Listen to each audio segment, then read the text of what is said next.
Dis vandag 1 Mei en ons tema is liefde vir die vyand.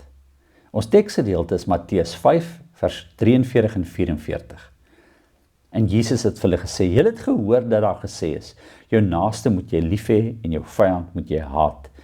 Maar ek sê vir julle, julle moet julle vyande lief hê en julle moet bid vir die wat julle vervolg, sodat julle kinders kan wees van julle Vader in die hemel. Sjoe, ek wil hê dat ons vandag hieroor moet dink. Die ingrypendheid van wat Jesus hier sê. In 2006 was daar 'n aangrypende dokumentêre reeks oor ouers van Israeliese soldate en Palestynse jong mense wat in konflik met mekaar gesterf het. As 'n regering nie 'n oplossing vir oorlog kan vind nie, nie vrede kan bring nie, beteken dit mos nie dat vrede onmoontlik is nie. En vanuit die liefde van hulle eie kinders en omgee, het hierdie ouers dus toe besluit om die verbode grens oor te steek, om mekaar te ontmoet.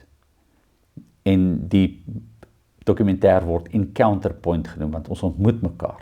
En daar het hulle 'n medemens eerder as 'n vyand gevind. Die stories oor hierdie selfde scenario kan ook gevind word in die destydse konflik tussen Christene in Ierland, toe Katolieke en Protestante mekaar vyande genoem het. Kan julle dit glo?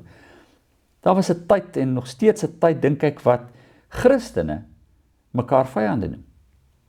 En toe laat dit my dink, wie sê wie die vyand is? Wie bepaal die vyand?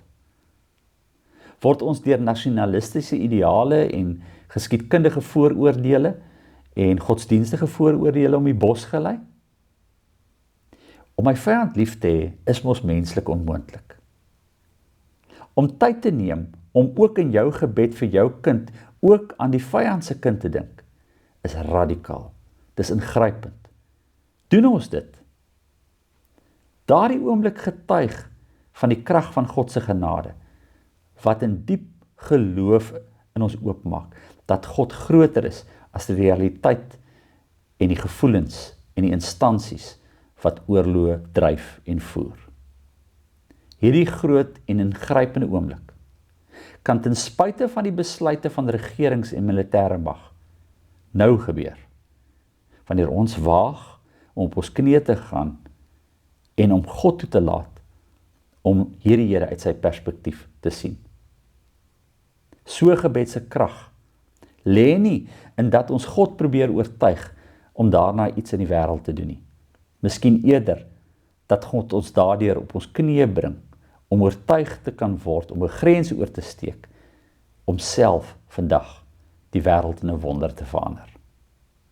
Kom ons bid saam.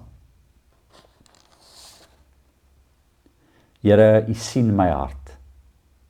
En U weet hoe moeilik dit nou vir my is om vir die te bid wie ek vyand noem.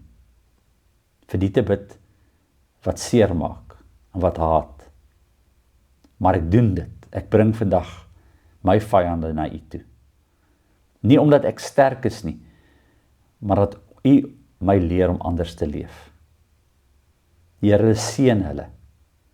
En wat seën beteken is, Here, wees by hulle. Ook waar hulle pyn is, bring genesing. Waar daar haat is, bring lig. Waar daar verwarring is, bring waarheid. Verander nie net ons harte nie, Here, verander ook myne. Verander nie net hulle harte nie, Here, verander ook myne. Bewaar my van die bitterheid wat ek in my koester. En leer my om te vergewe soos U my vergewe het. Gee my oë om hulle raak te sien soos U hulle sien. Mense gemaak na U beeld. Mense wat ook genade nodig het. Here Jesus, U het self aan die kruis gebid vir die wat U gekruisig het. Leer ons om dieselfde pad te loop. Nie die pad van wraak nie, maar die pad van liefde.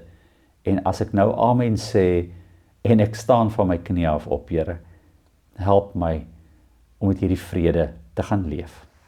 Amen.